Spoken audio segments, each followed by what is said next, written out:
దోస్తులు మీకోసం కొన్ని మంచి విషయాలు, కొన్ని మంచి వాస్తవాలు చెప్తాను వినండి. జీవితంలో అనుకున్నది సాధించాలన్నా, ఉన్నత స్థాయిలో నిలబడాలి అన్నా, ప్రతి ఉదయం ఈ 5 మాటలను తప్పకుండా మననం చేసుకోవాలి.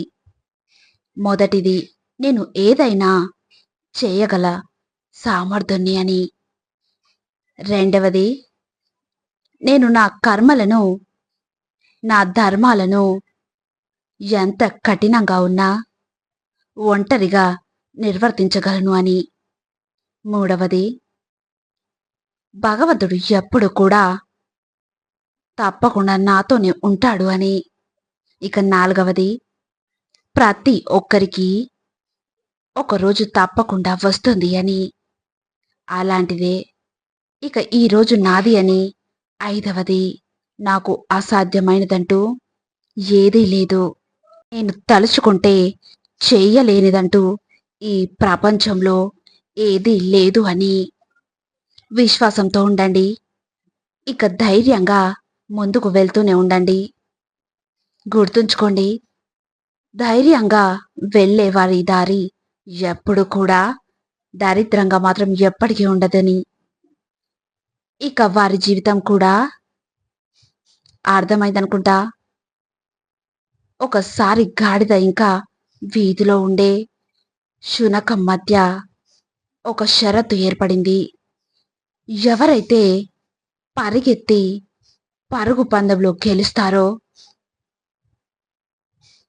ఇక వారు సింహాసనంపై కూర్చుని పాలించవచ్చు అని. పరుగు పందెం ప్రారంభమైంది. శునకం ఎంతో సంతోషంగా ఉంది.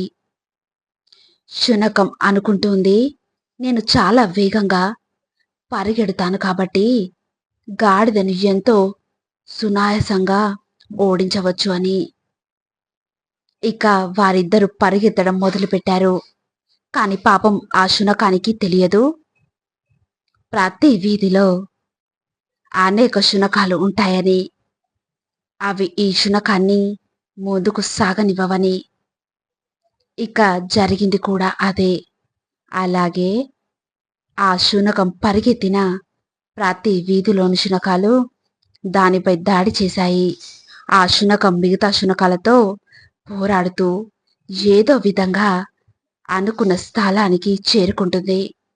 కాని అక్కడికి వెళ్ళి చూస్తే అప్పటికే ఆ గాడిద సింహాసనంపై కూర్చుని రాజ్యం చేస్తూ ఉంటుంది. పాపం ఆ శునకం అనుకుంది, అయ్యో, నా జాతి కుక్కలే నాపై దాడి చేసి నన్ను అడ్డుకోకుండా ఉండి ఉంటే నేను ఈరోజు రాజుపై కూర్చొని లాభాన్ని చేకూర్చేవాడిని కదా అని. ఇక మన జీవితంలో కూడా ఇదే జరుగుతుంది. మన సొంత వాళ్ళే మనల్ని గెలవనివ్వరు. ఈ ప్రపంచంలో మనల్ని పరమ శత్రువులుగా భావించి అడ్డుకునే వారందరూ కూడా మన సొంత వాళ్ళే కాదంటారా? మన అందరి జీవితంలో 2 రకాల సంపదలు ఉంటాయి. ఒకటి భౌతిక సంపద, రెండవది ఆత్మ సంపద. ధనం, సమాజం, ఆలోచనలు, భోజనం ఇవన్నీ భౌతిక సంపాదనలోకి వస్తాయి. వ్యక్తి, స్నేహం, కుటుంబం, మన అనుకున్న వాళ్ళు, సంబంధాలు ఇవన్నీ రెండవ దానిలోకి వస్తాయి. మనుషులందరికీ ఈ రెండిటిని అర్థం చేసుకోవడం ఎంతో ముఖ్యం. ఎందుకంటే మామూలుగా మన ప్రవర్తన 2 విధాలుగా ఉంటుంది. ఒకటి, మనం ప్రేమిస్తాం, లేదంటే మనం ఉపయోగించుకుంటాం. అన్నిటికంటే పెద్ద తప్పు ఎప్పుడు జరుగుతుంది అంటే, మనం అర్థం చేసుకోలేనప్పుడు. దేనిని ప్రేమించాలి, అలాగే దేనిని ఉపయోగించుకోవాలని. ఇక మనం భౌతిక సంపదని ఎక్కువగా ప్రేమిస్తూ ఉంటాం, అలాగే ఉపయోగించుకుంటూ ఉంటాం ఆత్మ సంపదని. కానీ ముఖ్యం ఏమిటి అంటే, ఆత్మకు సంబంధించిన వాటిని ప్రేమించడం, అలాగే భౌతిక సంపదని ఉపయోగించుకోవడం మీలో వస్తుందో అలాగే వేటిని ఉపయోగించుకోవాలి అని ఇక అప్పుడు మీ అందరి జీవితంలో కేవలం ప్రశాంతత మాత్రమే ఉంటుంది. గుర్తుంచుకోండి, ఈ వేళ సమాజంలో వ్యవస్థ అంతా కూడా ఒక నిప్పుల కుంపటిలా తయారైంది. ఇక ఇది మీకు తెలియంది కాదు. ఎక్కడిక్కడ కుల ఘర్షణలు ఎలా ఉన్నాయో కూడా మీకు తెలియంది కాదు. చిన్న సంఘటన ఏదైనా జరిగితే అక్కడ ఏం జరిగిందని కూడా తెలుసుకోకుండా వారి కులం ఏమిటి, వీరి కులం ఏమిటి, ప్రతి చిన్న సంఘటనకి కూడా ఇదే జరగట్లేదు అంటారా? మంచి చెడు లేదు, ధర్మం అధర్మము లేదు, ధర్మాలు లేకుండా మనం కులవాడు కాబట్టి మనం సమర్థించడం ఎంతవరకు మీ అంతరాత్మకు ప్రశాంతతని ఇస్తుందో ఇక అది మీ ఊహకే వదిలేయాల్సిన విషయం. ధర్మం కదా, వారు ఏ కులం అయితే మనకేంటి, స్త్రీ అయితే ఏమిటి, పురుషుడు అయితే ఏమిటి, ధర్మమేదో అధర్మమేదో తప్పేదో ఒప్పేదో చెప్పాలే కానీ నా కులం కాబట్టి నేను ఇటు మాట్లాడుతాను, నా మతం కాబట్టి నేను అటు మాట్లాడుతాను అంటే ఎవరి కుల సంఖ్య ఎక్కువ ఉంటే వారే నెగ్గుతారా? మీరే ఆలోచించండి. మంద బలం నెగ్గుతుందా లేదా మంచి బలం నెగ్గుతుందా? ఇక ఇదంతా కూడా మన మనసు కలుషితం కావడం వల్ల జరుగుతున్న పొరపాటు కాదంటారా? మీ హృదయానికి మీరు ఏం సమాధానం ఇచ్చుకుంటారు?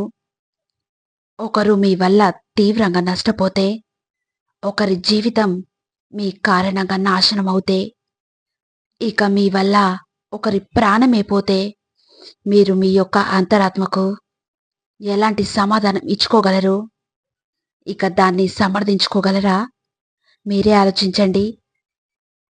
ఎవరికైనా మీ కారణంగా తీవ్ర నష్టం చేకూరితే, వారి జీవితాలే కోల్పోతే, ఇక ఒకరు మీ కారణంగా రోదిస్తే ఏమీ చేయలేక నష్టపోయిన వాళ్ళు, రోదించిన వాళ్ళు, జీవితాలను కోల్పోయిన వాళ్ళు ఊరుకున్నా, నీ అంతరాత్మ నిన్ను సమర్థించిన కర్మ మాత్రం నిన్ను ఎప్పటికీ వెంటాడుతూనే ఉంటుంది. ఇక నీ కర్మకు కాలం కూడా సహాయపడుతుంది. నీ యొక్క అంతరాత్మను అనగ్రతొక్కి మీ ఆత్మని బంధించడానికి.